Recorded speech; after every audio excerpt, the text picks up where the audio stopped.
Super.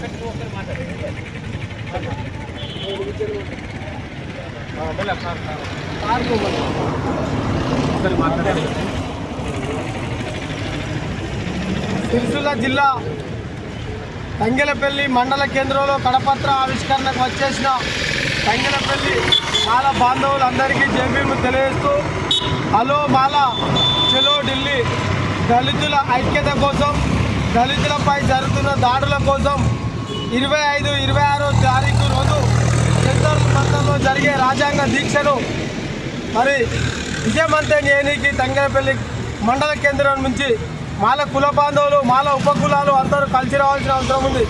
Roster విధానం పైన కావచ్చు, మరి పార్లమెంటుకు అంబేద్కర్ పేరు పెట్టాలని, కరెన్సీ నోటు మీద అంబేద్కర్ ఫోటో ముద్రించాలని, ఇటీవల సుప్రీంకోర్టు జడ్జి పైన బూట్తో దాడి చేయడం, హర్యానాలో మాల ఎస్పీ ఆయనే ఆత్మహత్య చేసుకోవడం, ఇలాగా దేశంలో ఎన్నో సంఘటనలు జరుగుతున్నాయి. రోస్టర్ విధానంలో ఆర్టీసీలో వచ్చిన ఉద్యోగాలకు 1000 ఉద్యోగాలలో మాలలకు 25 కూడా రాలేదు.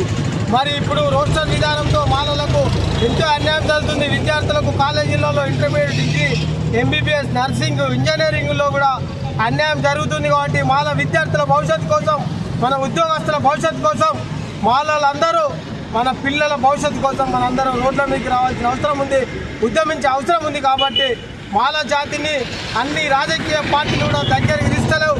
రాజకీయ పార్టీలు కూడా మరి మాలలను విభజిస్తున్నారు, వ్యతిరేకిస్తున్నారు. కాబట్టి మన ఐక్యత చూపించుకోనికి, అంబేద్కర్ రాజ్యాంగాన్ని కాపాడుకోనికి మనందరం ముందుకు కావాల్సిన అవసరం అని చెప్పి సందర్భంగా జై భీమ్, జై మాల, హలో మాల చలో ఢిల్లీ 25, 26 తారీఖు విజయవంతం చేయడానికి తంగెలపల్లి మండల కేంద్రంకి వెళ్ళి అధిక సంఖ్యలో రావాల్సిందిగా జై భీమ్, జై మాల.